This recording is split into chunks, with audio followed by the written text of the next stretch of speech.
আজি হৈছে day 5 countdown to 2026 of starting healthy habits.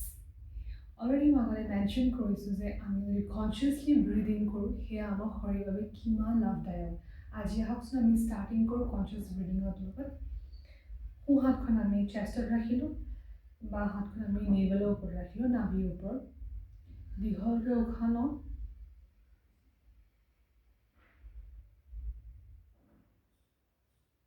Feel কৰিব যে আমাৰ পেটটো বাহিৰলৈ ওলাই গৈছে। লাহেকৈ উশাহটো এৰিব,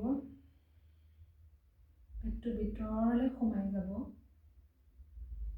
আকৌ দীঘলকৈ উশাহ লওক,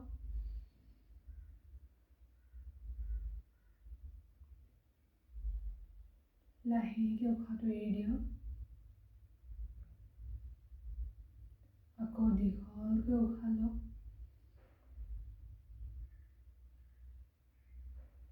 লাহেকৈ উশাহটো এৰি দিয়ক। 3টা কাউণ্ট আমি কৰিছোঁ। এনেকৈ আপোনালোকে প্ৰেক্টিছ কৰি থাকিব। নেক্সট হৈছে আমি যেতিয়া আমি খাদ্য গ্ৰহণ কৰোঁ, বিশেষকৈ আমাৰ ডাঙৰ মিলকেইটা ব্ৰেকফাষ্ট, লাঞ্চ আৰু ডিনাৰ কৰাৰ পাছত সকলোৱে জানে এইটো যে আমি বজ্ৰাসনত বহিব লাগে। কিন্তু আমি লগতে আজি আহকচোন প্ৰেক্টিছ কৰোঁ। বজ্ৰাসনত বহিবলৈ কাৰণে এইটো পজিশ্যন, আঁঠুডাল লগত ৰাখিলোঁ, দুখন ভৰি বুঢ়া আঙুলিকেইটা আমি জইন কৰিলোঁ।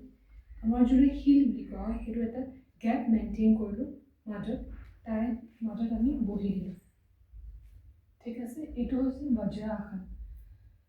আমাৰ চিন পেৰেল থাকিব, spine straight, shoulder roll back, straight ৰাখিলোঁ, এনেদৰে আমি বহিলোঁ। এনেকৈ 5 মিনিট বা 6 মিনিট আপোনালোকে আমি বহিব লাগে নিয়ম অনুসৰি খাদ্য গ্ৰহণ কৰাৰ পাছত। সেয়া কৰিলে আমাৰ হজম শক্তিৰ বাবে আমাৰ বহুত ভাল। আমাৰ অগ্নি প্ৰডিউচ হয়, তেতিয়া আমাৰ হজম কৰিবলৈ খুবেই সহজ হয়।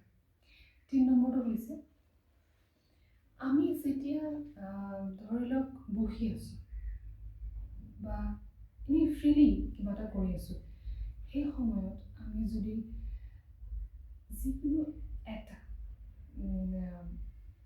কথাত কনচেনট্ৰেট কৰিবলৈ আমাৰ দিগদাৰ হয়, সেয়া কনচেনট্ৰেশ্যনটো আনিবলৈ আমি ওম চেণ্ট কৰিব পাৰোঁ। ওম চেণ্ট কৰিলে আমাৰ যোনটো এনাৰ্জি ফিল্ড সেইটো বহুত পজিটিভ আমি ফিল কৰিব লাহে লাহে কৰিলে। চ' আহকচোন আমি আজি একেলগে ওম চেণ্টিং কৰোঁ। সেইবাবে আমি সুখাসনত বহিছোঁ। সুখাসন বা পদ্মাসন, অৰ্ধ পদ্মাসন, যোনটো আসনত আপুনি কমফৰ্টেবল হয় সেইটো আসনত আপুনি বহি ল'ব পাৰে।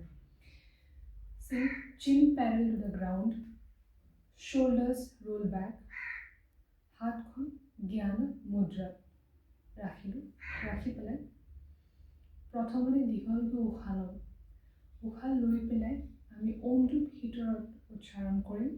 সেই সময়ত আমাৰ এক্সেলেশ্যন হৈ থাকিব। বলকচোন ষ্টাৰ্ট কৰোঁ। উশাহ লওক, দীঘলকৈ উশাহ ল'ব।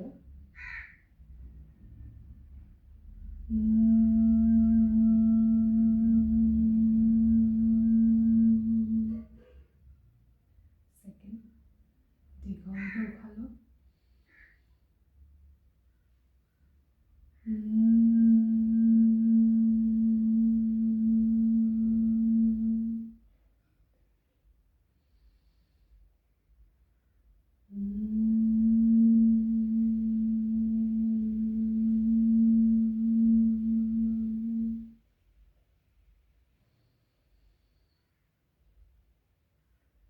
তিনিবাৰ ওম চেণ্ট কৰাৰ পাছত আমি নৰ্মেল ব্ৰিডিং আমি কৰিম।